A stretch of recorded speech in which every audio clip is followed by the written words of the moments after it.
नारायण। गुरुर्ब्रह्मा गुरुर्विष्णु गुरुर्देवो महेश्वरः।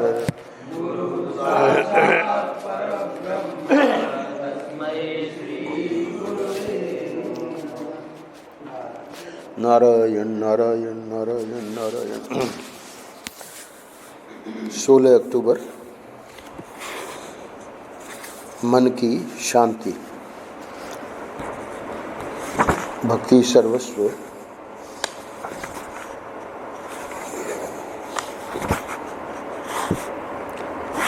तो मन की शांति आज के पृष्ठ का शीर्षक है और ग्रंथ का नाम है, जिस ग्रंथ में से आज का पृष्ठ संकलित किया गया है, भक्ति सर्वस्व।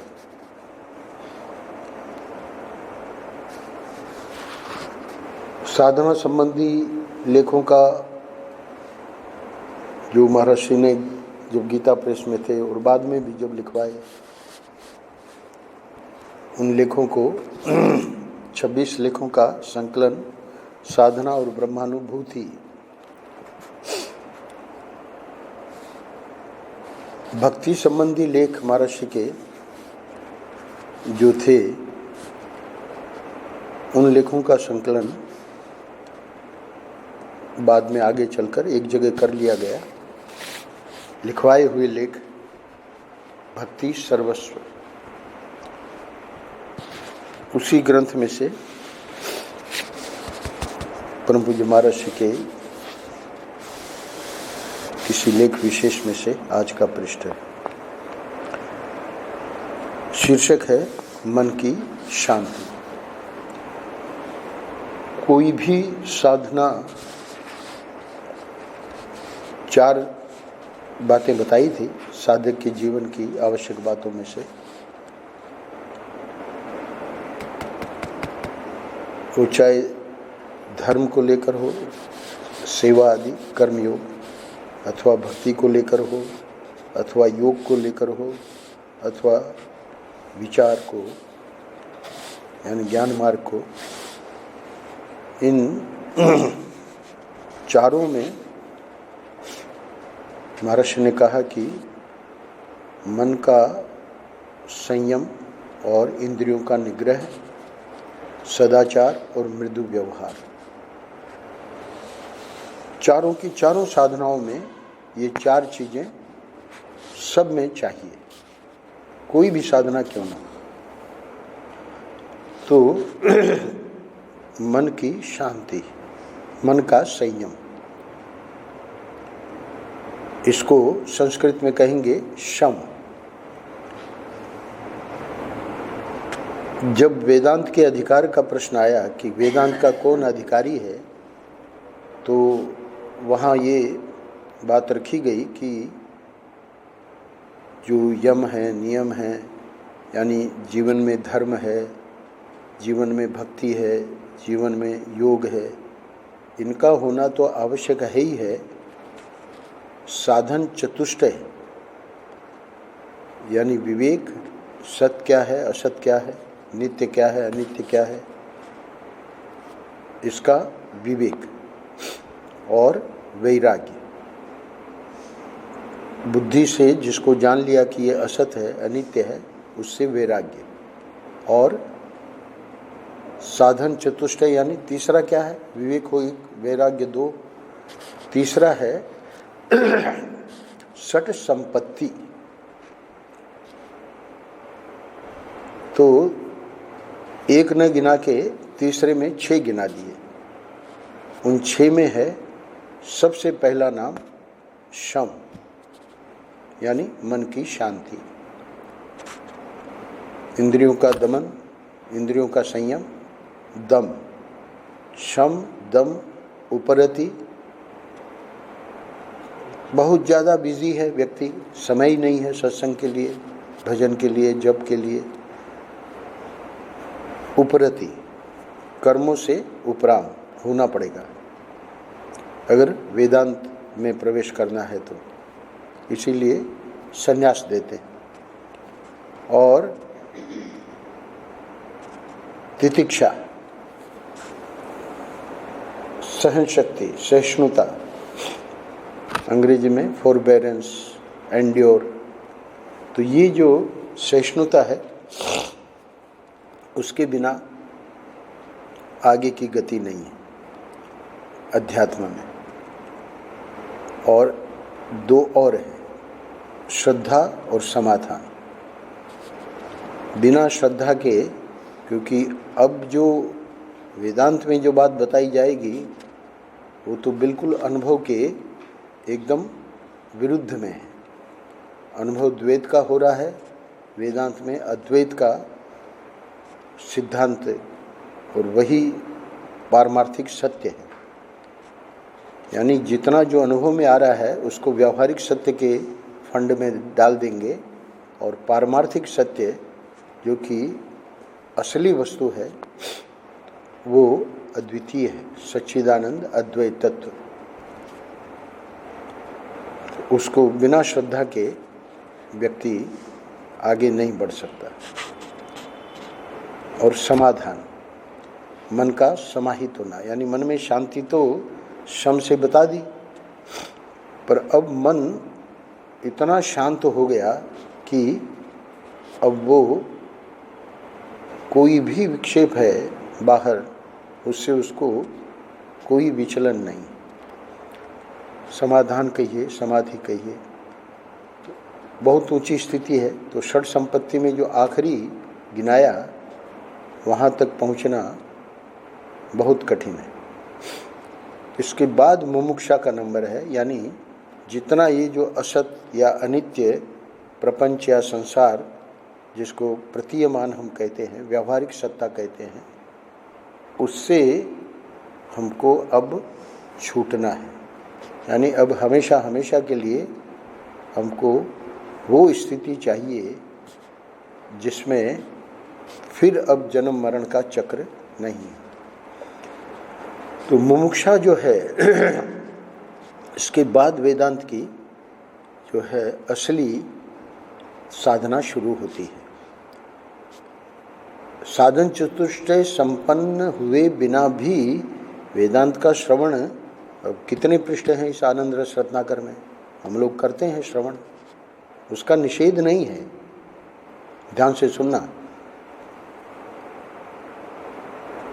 वो जो पृष्ठ हम पढ़ रहे हैं वेदांत के, उस वेदांत के पृष्ठों के द्वारा जो बताया जा रहा है तत्व, उस तत्व का अनुभव कि वो मैं ही हूँ ब्रह्म, वो अनुभव बिना साधन चतुष्टय संपन्नता के नहीं हो सकता। श्रवण करें, उसके लिए मना नहीं है, क्योंकि उसका संस्कार पड़ेगा। अपना अधिकार नहीं है, कोई बात नहीं, कम से कम जो महापुरुष हैं वो महापुरुष क्या होते हैं ये समझने की हमको बुद्धि मिलेगी अगर हम वो वेदांत की बातों को सुनेंगे। तो इसीलिए सुनने का मना नहीं है, सुनने का पुण्य भी है। ये भी वर्णन आया है कि न भी अधिकार हो और हम सुन रहे हैं तो उसका पुण्य है। क्यों? उतने समय में हमने कोई गलत कार्य में अपने मन को नहीं जाने दिया। जितने समय में हम सत्संग में बैठे उतना समय हम गलत कार्यों से बच गए। तो साधन चतुष्टय संपन्न जो है वो अधिकारी है वेदांत का। तो भक्ति सर्वस्व में इस लेख विशेष में मन की शांति को लेकर जो एक घटना के द्वारा, सत्य घटना है, उसके द्वारा महाराज श्री उसी बात को फिर से ले रहे हैं जो हमने अभी करीब 6 दिन पहले 10 अक्टूबर में पढ़ी थी। अनुभव जो हो रहा है उसमें भी महाराज श्री ने ये बात बताई कि पैसे को जो इतना मूल्य वृद्धि, अर्थ की मूल्य वृद्धि, विश्व के संपूर्ण उपद्रव, उत्पात और संघर्ष की जननी, यही अर्थ की मूल्य वृद्धि है। वहाँ भी ये बात आई थी, पैसा पैसा पैसा ये कैसी चीख पुकार है। तो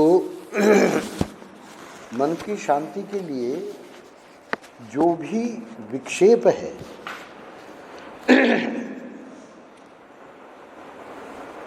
विक्षेप मतलब मन की अशांति है, तो विक्षेप को हटाने का प्रयास हमको करना पड़ेगा।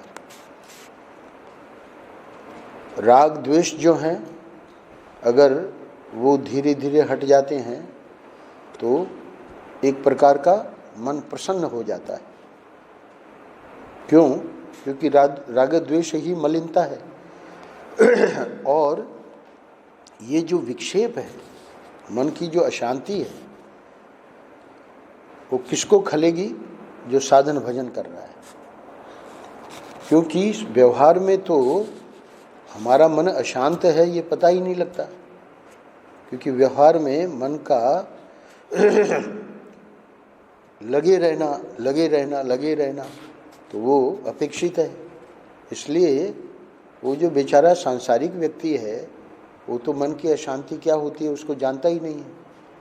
ये तो जब व्यक्ति भजन करने बैठता है, ध्यान करने बैठता है, तब उसको समझ में आता है कि अरे बाप रे बाप, हम तो चाह रहे हैं कि ठाकुर जी का थोड़ा ध्यान लग जावे, है ना, थोड़ा हमारा मन जप में लग जावे, और मन में तो बस वो ध्यान में बैठो और दुनिया भर का, है ना, संसार। तो इसीलिए परमेश्वरानंद जी ने बहुत अच्छी बात कही कि बाहर के संसार को तो समझो, महाराज जी ने संन्यास देके हमको बाहर के संसार से हटा दिया कि अब तुम्हारी कोई परिवार की जिम्मेवारी नहीं है, अब तुमको संन्यास मिल गया है, तुम भजन करो। पर अंदर का जो संसार है, बहुत ध्यान से सुनना, अंदर में जो राग द्वेष हैं वो तो जब हम ध्यान में बैठते हैं तब पता लगता है कि हमारा मन कितना अशांत है। इसलिए आज के पृष्ठ में फिर से वही जो 10 अक्टूबर की बात है उसको महर्षि एक घटना के द्वारा बताने जा रहे हैं कि एक महात्मा थे, उन्होंने मन की शांति के लिए क्या किया। ये तो है दृष्टांत। ऐसे 24 घंटे में अनेक हमारे सामने समस्याएं आवेंगी साधन भजन करने वाले के सामने।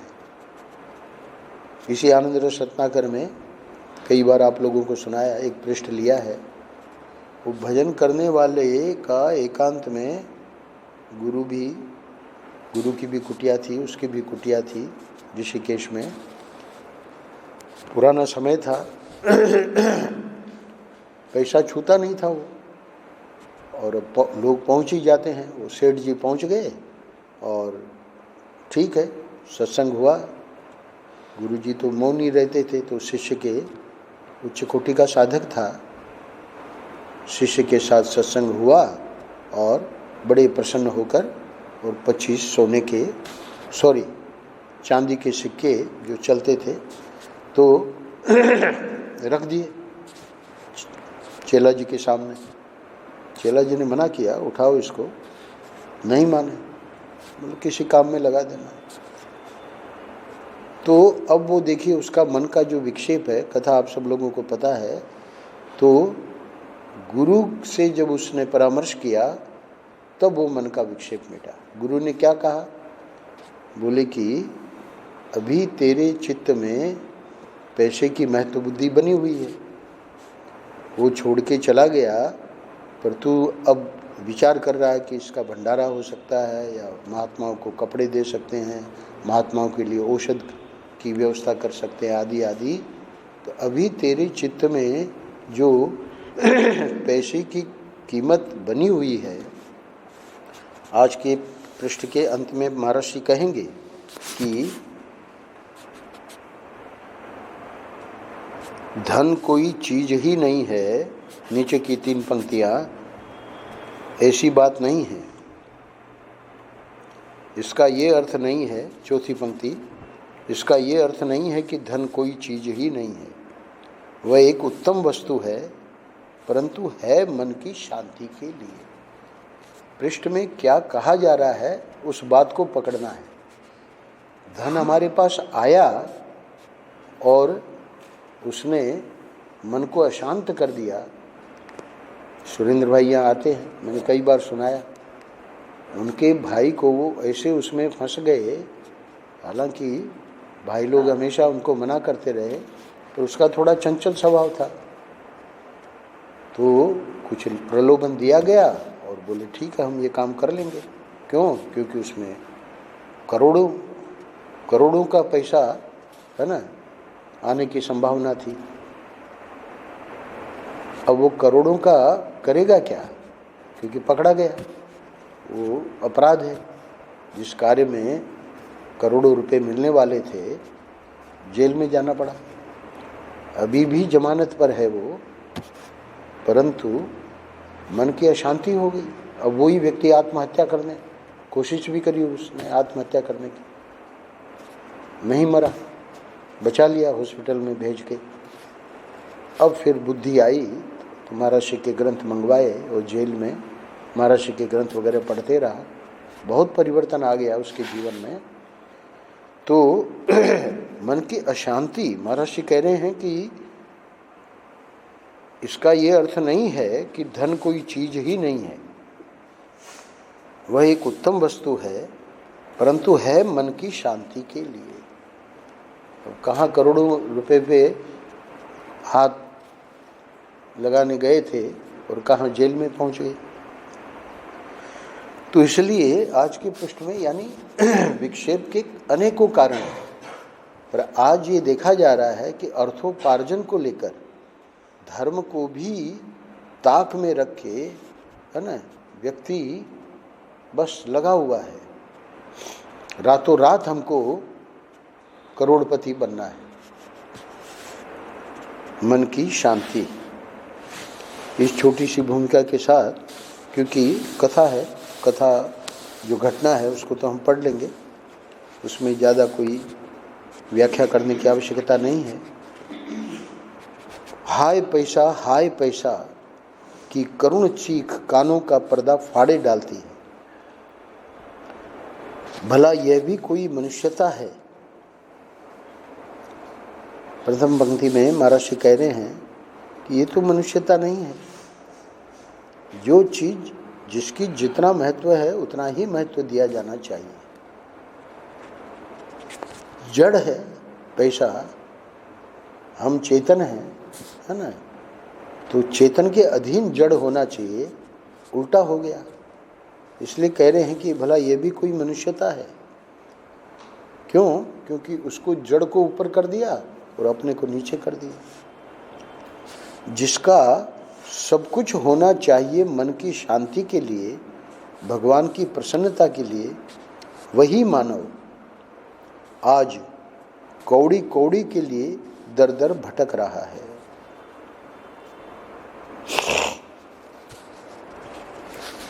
जिसका सब कुछ होना चाहिए मन की शांति के लिए, भगवान की प्रसन्नता के लिए, वही मानव, इतना दुर्लभ मानव शरीर मिला हुआ है। देखिए समाज में क्या हो रहा है। वही मानव आज कौड़ी कौड़ी के लिए दर दर भटक रहा है। कहीं क्षण भर के लिए भी उसे शांति नहीं मिलती। परंतु यह सब किस लिए? ये जो कौड़ी कौड़ी के लिए दर दर भटक रहा है, महर्षि प्रश्न उठा रहे हैं, ये सब किस लिए वो ऐसा कर रहा है? जिस सुख के लिए यह परिश्रम किया जा रहा है, उसे पाने के पहले ही सदा के लिए चल बसे तो वह किस काम आएगा? इसने पूरी योजना बनाई बेचारे ने, और वो समझो मिल भी गया उसे, है ना, अथवा अब मिलने ही वाला है, क्योंकि इतना परिश्रम किया है तो मिलना ही मिलना है। पर कल्पना करो कि उसे पाने के पहले ही सदा के लिए चल बसे, मृत्यु आ गई तो वो किस काम आएगा? भैया सच्ची बात तो यह है कि जगत की सारी संपत्ति भी मन की एक क्षण की शांति की तुलना में कुछ भी नहीं है। अंत में जब ये बात कही कि धन कोई चीज ही नहीं है, इसका ये अर्थ नहीं है, तो फिर ये वाक्य इसकी संगति कैसे लगेगी? धन की महत्ता है, स्वयं महर्षि अंत में बताया है। तो वहाँ क्या कहा? वह एक उत्तम वस्तु है, परंतु है मन की शांति के लिए। वो धन हमको मन की शांति दे रहा है, वो उत्तम है। कौन सा धन मन की शांति देगा? जो पाप से नहीं कमाया गया है, जो पुण्य से कमाया गया है, जिस पे हमारा हक है, वही धन मन की शांति देगा। तो इसलिए कह रहे हैं कि भैया सच्ची बात तो यह है कि जगत की सारी संपत्ति भी मन की एक क्षण की शांति की तुलना में कुछ भी नहीं है। मैंने कई बार सुनाया, कोटा में श्याम जी की बहन मनोहरी, ससुराल में उसके चोर आ गए, डाकू आ गए रात को। जो बेटा था, उसकी शादी होने वाली है 19 नवंबर, उसके ऊपर पिस्तौल लगा दी।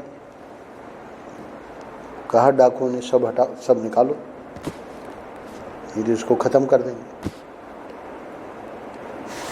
तो अब मन की शांति चाहिए ना, बेटा चाहिए, तो अब उसका क्या मूल्य है? सब पूरा निकाल के दिया कि नहीं? डाकुओं को दिया। सच्ची बात तो यह है कि जगत की सारी संपत्ति भी मन की एक क्षण की शांति की तुलना में कुछ भी नहीं है। उसमें हम कल्पना करें कि सबकी क्या स्थिति थी, सबकी स्थिति कितनी भयावह थी। ऐसे ही ये आतंकवादी जब आते हैं प्लेन में, बस कितनी चेकिंग करनी पड़ती है। क्यों? एक भी अगर घुस गया तो पूरे के पूरे प्लेन में जितने चल रहे हैं, क्योंकि ये तो आत्म बम है, वो तो खुद को मरने का उनकी तैयारी है। तो कह रहा है कि हम, है ना, जो हमारी मांग है उसको पूरी करो, नहीं तो हम उड़ा देंगे। 250-300 लोग जो बैठे हैं प्लेन में, उस समय हम कल्पना करें कि उनकी क्या स्थिति होती होगी। तो मन की शांति अगर नहीं है ना, तो ये क्या करेगा? संपत्ति क्या करेगी? महात्मा लीला तीर्थ महान संत हुए हैं। वे जब डॉक्टरी पढ़ रहे थे, उनका नाम था रामहरि। उस समय कॉलेज में लड़कों और लड़कियों के बीच बड़ी चकचक चल रही थी, को एजुकेशन। लड़कियों की स्कूल अलग होती है, लड़कों की अलग होती है, पर अभी को एजुकेशन शुरू हो गया है, लड़के लड़कियां। तो एक दिन किसी लड़की से कॉलेज की कोई वस्तु नष्ट हो गई। प्रयोगशाला में ये सब रहते हैं ग्लास के, तो उसी में सब प्रयोग किए जाते हैं। कुछ टूट गया। लड़कियों ने एक मत से उसकी जिम्मेवारी रामहरि पर थोप दी। जब अध्यापक द्वारा पता लगवाया गया किसने तोड़ा है, तो वो बेचारा सीधा साधा था रामहरि। तो लड़कियों ने उसी का नाम ले लिया। अधिकारी ने रामहरि को बुलाया और जब रामहरि ने उस अपराध को न स्वीकार किया न अस्वीकार, यानी चुप रहा, कोई सफाई नहीं दी कि मैंने नहीं तोड़ा है, तब उसने, यानी अधिकारी ने, उन पर 50 रुपया जुर्माना कर दिया। इस घटना से ये भी पता लगता है कि महात्मा लीला तीर्थ महान संत हुए हैं। तो महान संत जो है, होनहार बिरवान के होत है चिकने पात, कहावत है। जो आगे बहुत महान बनने वाला है, बचपन से ही उसमें अच्छाइयाँ दिखने लगी। देखिए, राम हरि चाहता तो बता सकता था कि भाई हमने नहीं तोड़ा है, पर न तो उसने हाँ करी न ना करी, जुर्माना लगा दिया गया। आगे की घटना क्या है, उन्होंने चुपचाप जुर्माने की रकम दाखिल कर दी। संपन्न परिवार के थे, कोई ज़्यादा उसका मूल्य नहीं था, 50 रुपया उनके लिए, तो कुछ नहीं, दे दिया। लड़कों ने इकट्ठा होकर रामहरि की इस चुप्पी का विरोध किया। अब ऊपर बताया महाराष्ट्र ने कि लड़कों और लड़कियों के बीच बड़ी चकचक चल रही थी, तो लड़कियां, उन्होंने जो रामहरि पे आरोप लगाया वे तो सफल हो गई, पर अब जो लड़के हैं वो कैसे इसको सहन करेंगे, क्योंकि उसने तोड़ा ही नहीं था। तो उन्होंने कहा कि तुम इसकी अपील करो। रामहरि को कहा तुमने 50 रुपये जमा करा दिए है ना, ये गलत है, तुम कहो कि भाई हमने नहीं तोड़ा है। बोले अपील करने से क्या होगा? बोले हम लोग यह बात प्रमाणित कर देंगे कि तुमने वह वस्तु नष्ट नहीं की थी, वह काम अमुक लड़की का था। सीधी बात है, तुमने चुपचाप पैसे भर दिए, वो ठीक नहीं है, इससे तो लड़कियों की जीत हो गई है ना, तुम्हारे रुपए वापस मिल जाएंगे। तो अब रामहरि खुद करे तभी तो होगा। तो रामहरि को कहा गया। रामहरि ने क्या जवाब दिया, वो आज के पृष्ठ का जो है मुख्य बात समझने की है। रामहरि ने कहा, आप लोगों का कहना ठीक है, यदि 10-5 दिन तक प्रयत्न किया जाए, प्रमाण इकट्ठे हों, सोच विचार कर काम हो, तो मेरे 50 रुपये लौट सकते हैं। तो फिर करो, फिर जो हम कह रहे हैं वो क्या कहता है, परंतु क्या, 50 रुपयों के लिए मैं अपने मन को इतने समय तक बेचैन नहीं रखना चाहता।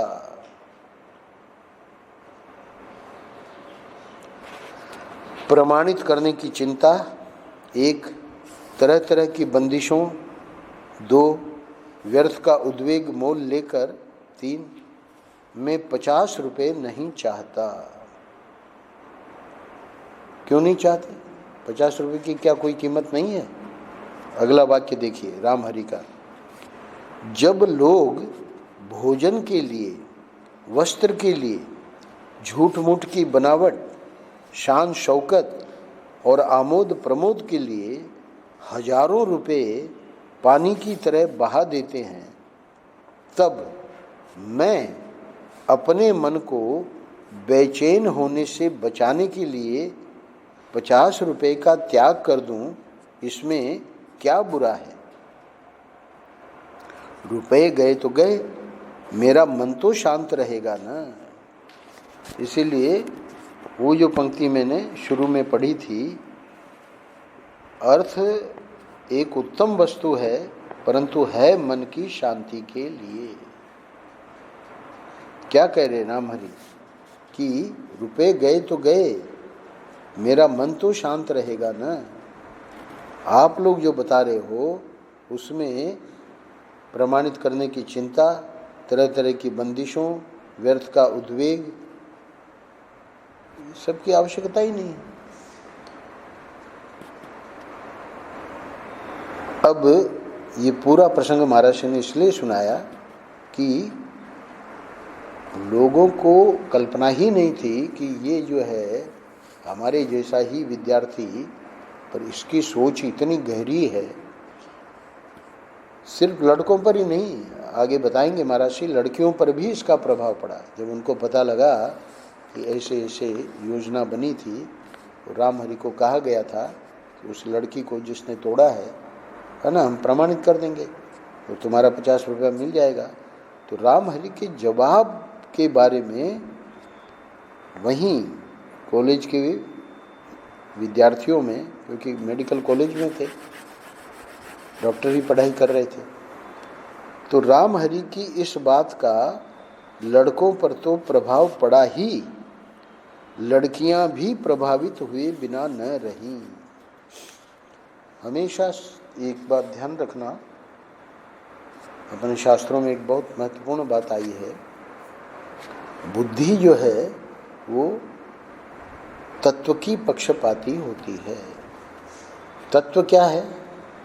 महर्षि ने क्या कहा दूसरी पंक्ति में, जिसका सब कुछ होना चाहिए मन की शांति के लिए, भगवान की प्रसन्नता के लिए, वही मानव आज कोड़ी कोड़ी के लिए दर दर भटक रहा है। तत्व क्या है?